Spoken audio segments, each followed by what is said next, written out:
Travel consideration provided by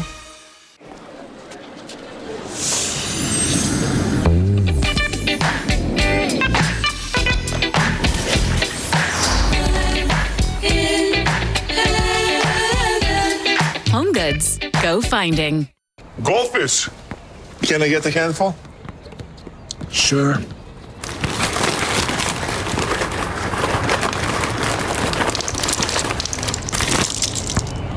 Happy? Go for the handful. Welcome back to Entertainment Tonight from Kingston, Jamaica, and behind me, final preparations going on for the Bob Marley biopic, One Love. This premiere is the biggest thing to hit this island ever. We'll have it all for you tomorrow right here on ET, but I'm going to go soak up some sunshine. Rachel, you handle the chill in New York City. Very funny, Kev. Very tough assignment for you, too, by the way. All right, we do love to keep that man busy because you always see Kev hosting the Married at First Sight reunions. Well, we've got a first to show you from the reality TV hit. This time, a groom left at the altar by his runaway bride is getting another shot at love. And only ET was in Denver for the second chance romance. Happening now. A man accused of killing 8 people in Illinois ended his life here in South Texas. I'm Courtney Friedman. Coming up, what he was running from and how he got here. We're not done with the dampness yet. More fog, drizzle, and areas of rain. Get ready for some wet commutes. Talk about how much more rain we could see and when the sun returns in just a bit. Can Nikki Haley survive a double-digit deficit against her former boss, former President Donald Trump, in New Hampshire today? Did the voters even turn out? That story next. The News at 5 starts right now. First at 5, the city of Natalia, southwest of San Antonio, has a population of a little more than 1,000, yet it is making national headlines today. A suspected mass murderer from the Chicago area ended his run from the law and his life in Natalia on Monday night. Courtney Friedman with how investigators from Illinois tracked him all the way here and how he again escaped their grasp, this time forever. We had a lot of questions. When did this shooting spree start? Did he know anyone in Texas? And how did those Texas plates make it on that vehicle? I got a lot of answers today. We now know 23-year-old Romeo Nance went on his shooting spree on Sunday in the city of Joliet outside of Chicago. 9 total people were shot. 8 died. They believe the first shootings were at 2 houses across the street from each other. Blood located on the front of the door and fresh gunshot wounds to the door. Monday morning, they found 5 bodies in one house, 2 in the other. Joliet Police Chief Bill Evans confirmed those 7 people, ranging in age from 14 to 47, were related to Nance. As to exactly what type of relationship there was within the family, right now we're still sorting through that. 2 shootings after that seemed to be random. One person died, the other lived. By around 8 p.m., a helicopter had located the suspect vehicle on I-35, and Texas law enforcement was mobilizing additional resources to stop the vehicle. By then, Nance's red Toyota Camry had new Texas license plates. We do think that he stopped at a mall someplace in Texas, and he was able to steal some Texas license plates and put them on the vehicle to throw off law enforcement. It didn't work. Officers caught up to him in Natalia at the Chubby's Travel Center near I-35 and FM 471. Task force officers with the United States Marshals Service observed Mr. Nance armed with a firearm fleeing from the vehicle. It's at that time they gave chase to him. He rounded the corner around the gas station and decided to take his life. So far, investigators don't believe Nance had any connections or family here in Texas, but I did confirm that the Texas Rangers are now leading the investigation, and they're going to continue looking into that. Courtney Friedman, KSAT 12 News. The other story people are talking about, of course, the weather. The fog that moved in last night finally tapered off, revealing gray, overcast skies today. It has been raining on and off, not as much as we saw yesterday. Adam, now with how much more rain we can expect and for how long, Adam? Well, it's just picking up again. I know it's been a little drippy here and there throughout the day today, but it's starting to pick up again this afternoon, especially in this line east of San Antonio. We're talking from Gonzales northeastward up to LaGrange. That's the heaviest rainfall. Even the potential of a little bit of lightning and thunder within these downpours. Actually, over the past 20 minutes, we have a few strikes in northern Gonzales County. That's the heaviest rain. However, we do have some steady, very light rain moving in To San Antonio from the southwest, especially along and west of I-35. This stretches west along Highway 90 and up into the hill country as well. We'll have a closer look and another update on all this activity coming up in a few minutes, along with just how much rainfall we've seen so far. A quick look at some of our Weather Watcher numbers out there and backyard rain gauges. Rollins and Leon Springs, 0.12. Panna Maria, since last checking in yesterday, another 0.6 of an inch. New Braunfels, about 0.07 of an inch. Mico, 0.12. Lavernia, Rogers' backyard, just 6 miles south of Lavernia, 0.5 an inch on top of what they were all reporting yesterday. So not as much as what we had yesterday, but it doesn't take a whole lot to create some flash flooding. And there is the potential for a few downpours as the hours go by. That's something we'll be watching closely. Fog redeveloping tonight, poor visibility later tonight and for the morning commute tomorrow. We'll talk more about the off and on rain, how long it's going to last, and just how much more we could see and where until it's done. Coming right up. All right. Thank you, Adam. San Antonio firefighters looking into the possibility that a space heater may be to blame for a fire that destroyed a woman's home early this morning on Drexel Avenue. Drexel's close to I-10 in South New Braunfels on the east side. Firefighters arrived at the home just before 7 a.m. to find the front of the house in flames. They say the woman and several pets inside when the fire started were able to get out safely thanks to smoke detectors that alerted her to get out. Thank God she had them. Fire crews were able to contain the flames to one area of the home, but the structure considered a total loss. Investigators still working to pinpoint the exact cause of the fire, but they are looking, like I said, at a space heater that was placed in the front of the home as the likely cause. If you're in the market for a smoothie or a frozen margarita, you need to crush some ice, and that's going to take a good blender, but not necessarily the one at the heart of a huge recall a few weeks ago. Yeah, well, the replacement version is out. 12 on your side's Marilyn Moritz on how well it works and what to know before you buy. Colorful, portable, and trendy. These little blenders have been big sellers. But as we've reported, nearly 5 million of this BlendJet 2 model are recalled because the blades can break while in use. There are 329 reports of blades breaking, 17 reports of overheating or fire. In fact, one KSAT viewer tells us his blender started a kitchen fire that did a lot of damage. Consumers should immediately stop using the recalled blenders and contact BlendJet for a free replacement base. If you own a BlendJet 2, check the serial numbers. If yours is recalled, BlendJet will send a replacement base with thicker blades and better electronics. Consumer Reports tested that new base and it passed. They're already being sold in stores. The BlendJet is made for light duty. What makes it different is it's powered by a rechargeable battery, so you can make smoothies on the go.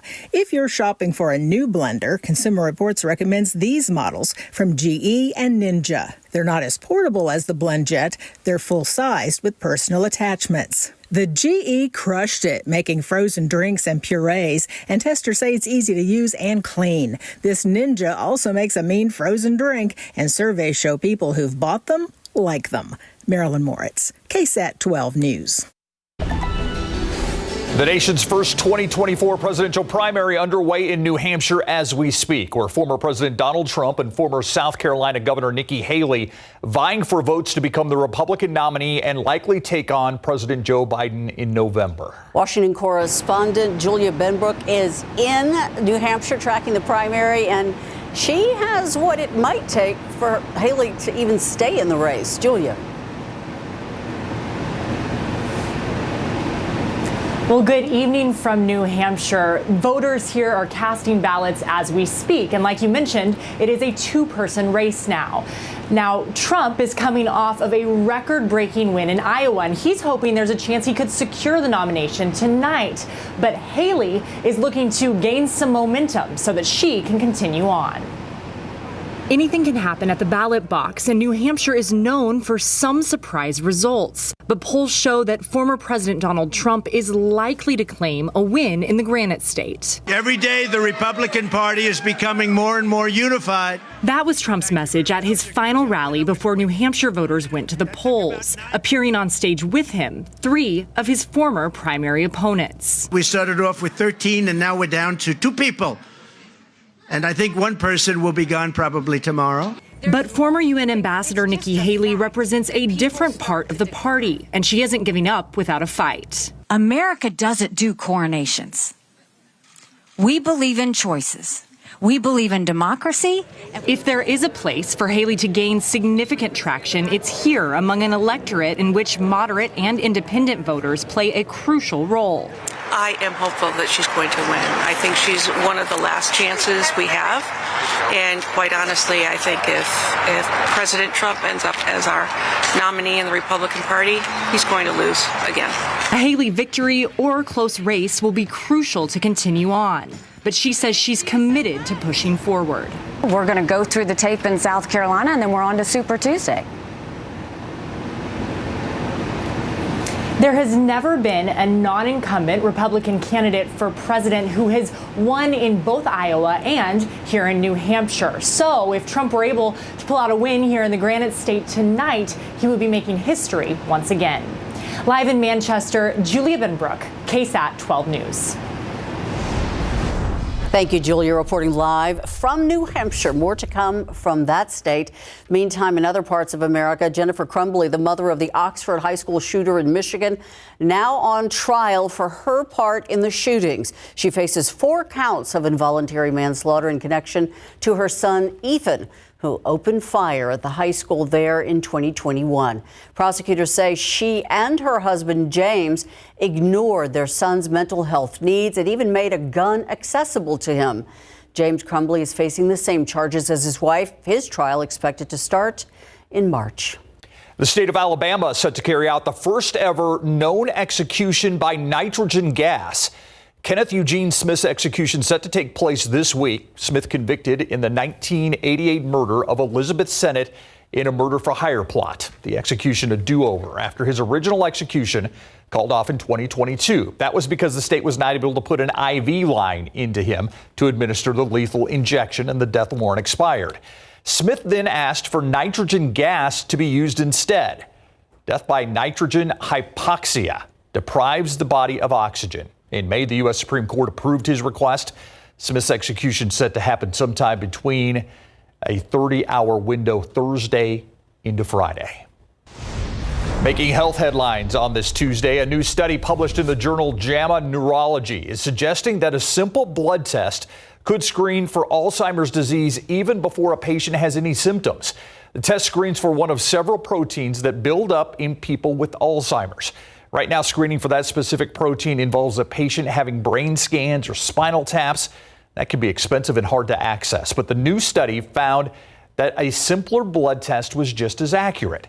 The test is currently available for research use only, but one of the study's authors says it could be available for clinical use soon. The company that developed the test estimates it would cost between $200 and $500. Taking a look outside at I-35 and Loop 410. This is northbound traffic on I-35, and you can see it's a bottleneck here, a bottleneck a little further down the road. Definitely a congested commute. And as Adam said, the roads are probably getting a little wet now, so you're going to want to be very careful on your way home. Still ahead on KSAT 12 News at 5, Apple rolling out a new security update for iPhones. The steps you need to take and how long it's going to take you to access your personal information.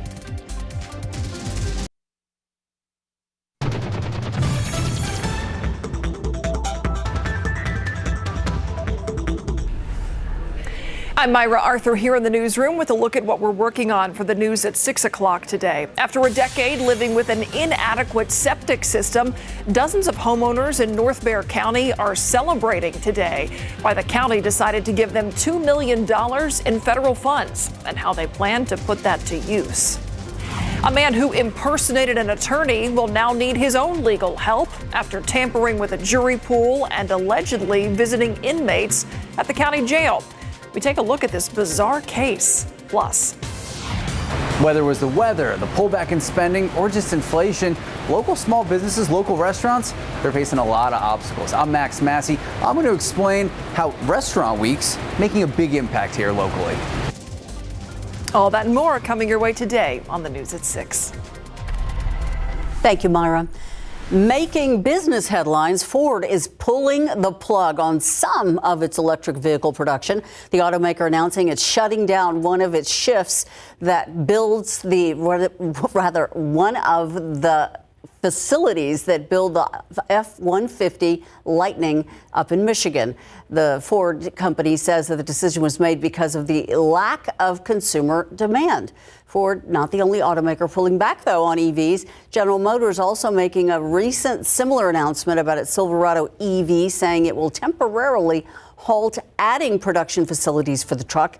Although sales of electric vehicles did rise last year, the increase was lower than most industry analysts had predicted. Apple releasing a security update to help protect the personal data stored on your iPhone. It's called Stolen Device Protection. Apple says it adds an extra layer of security by creating additional steps to access information. You'll be asked to use face or fingerprint scanning to access data to make some changes. And for more sensitive actions like changing an Apple ID password or turning off the stolen device protection itself, you're going to have to scan your face or fingerprint. Wait through an hour-long security delay, then rescan your face or fingerprint. You must have two-factor authentication, and you'll have to enable or turn on the Find My feature. If that wasn't enough, it's only activated when you are away from a familiar location like work or home. The security update available now for download.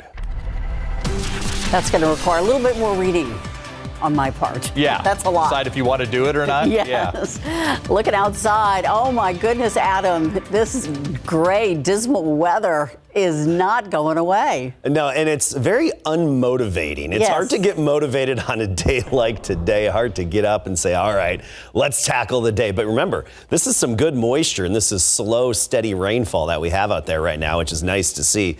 Looking at Authority radar, most of it's light locally and west of town. But here's what I want to point out.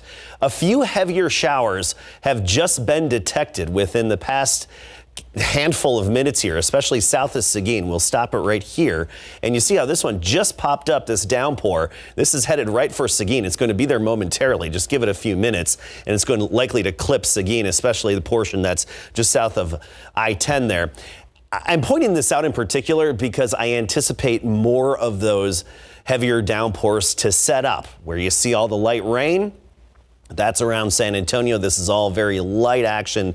We're talking a few hundredths of an inch from this right here, but some of those embedded heavier showers are likely to continue to pop up. And already we're seeing that farther southwest of town, especially along I-35, right where it branches off with 57 between Devine and Pearsall. Put this into motion. And there's that moderate shower heading off to the northeast, about to hit Devine. So Devine, you can expect that downpour momentarily within minutes. And then this light action stretches all the way up into the hill country. And this is where we really could use the rainfall. And this is, I think, just the beginning of what we'll be seeing as we progress through the night tonight and even off and on during the day tomorrow. Let's stop the radar and take a look at some of the rainfall accumulations. Let's just look at the last 12 hours. And it's been fairly light in nature locally. Wherever you see the bright green, that indicates about a half inch or more. The brunt of it today has been east of town. Yesterday, it was in western and northern Bexar County. Today, it's east of town. You go from Gonzales to Hallettsville. Some pretty good accumulations here. We'll give you a few samples. Right around Hallettsville so far, 0.9 inches. Right along I-10 and 77, 2.2. In and around Gonzales, we have about a half inch to an inch estimated by Doppler radar. Coming up at 6, we'll look at the overall total since the rain began, and we'll have a comparison of the drought monitor and rain gauge accumulations, how much rain we've seen where we really need it the most. But I want to take you to our rain chances. 70% again tomorrow. It's not going to be continuous, just like today, off and on in nature with some fog and drizzle mixed in. Thursday morning, 20%. Friday, a 20% chance. Actually, I think the sunshine's going to return for most of Thursday, just that off chance of a stray shower in the morning. Active weather pattern, very active. Dip in the upper level flow, bit of a jet stream coming in from the west, and these little impulses, the next one over Phoenix, headed our way. Those impulses keep throwing energy at us, and it's hard to time out exactly when that energy passes overhead and in turn kickstarts some showers and even embedded heavier rain. So just anticipate overall dampness, and then periodic showers and even a few downpours. Here's our futurecast showing some of that rain picking up again later on tonight, coming and going through the morning commute tomorrow with more fog and reduced visibility. So anticipate that again, some dense fog tonight through tomorrow morning. And then notice just intermittent showers, a few embedded downpours, some cracks of thunder here and there coming and going throughout the day tomorrow. Then Thursday morning, a few straggler showers, but really not much to speak of.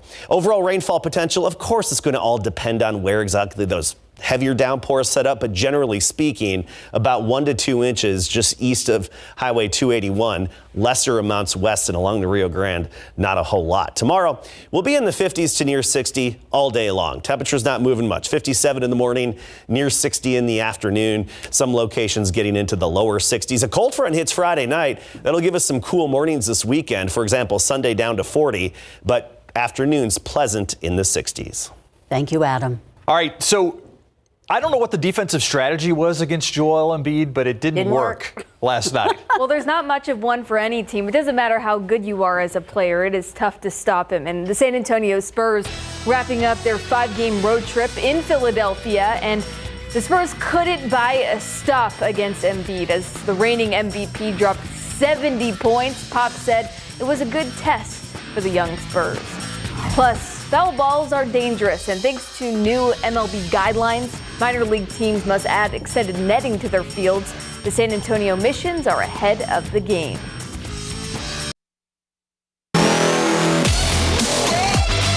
On the 18-year anniversary of the late Kobe Bryant's legendary 81-point performance, several players around the NBA had exceptional scoring nights, including the league's reigning MVP Joel Embiid and the 76ers' 10-point win over the Spurs. Embiid dropped 70 points and grabbed 18 rebounds hosting San Antonio last night. And following rookie Victor Wembanyama's epic duel with Giannis Antetokounmpo earlier this month, there was plenty of anticipation to see Wembanyama go head-to-head with another all-time player for the first time.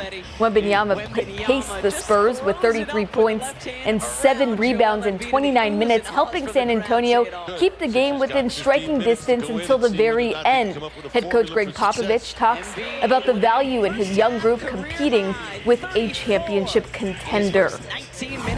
We're playing a team that is trying to win a championship, but it's wonderful for our guys to see what has to take place, and we get everything that we were able to give. So that's all.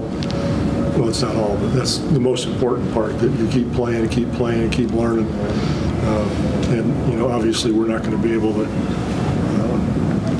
play these guys the way we would play if we were also a championship ball club. But given the fact that these guys are just learning how to play with each other, and as young as they are, I gotta love what they did out there. No surprise, Pop pleased with the performance. And that wraps up a grueling 5-game road stretch for the Spurs. Next, they're home for 7 straight, starting with SGA, Chet, and the OKC Thunder tomorrow night. If you plan on getting out to some San Antonio Missions games come April, you will be better protected from a possible encounter with a foul ball. Major League Baseball is requiring all affiliated minor league baseball parks to have protective netting extending from foul pole to foul pole starting by the season of 2025. The Missions are ahead of the game and put up the additional netting today. San Antonio's home opener is April 9th against Northwest Arkansas. We'll be right back after the break. A look at Authority radar, light activity around San Antonio. Remember earlier I pointed out that downpour approaching Seguin? Well, it's there, and it even expanded a little bit. We'll see more of that coming and going tonight. Full update at 6.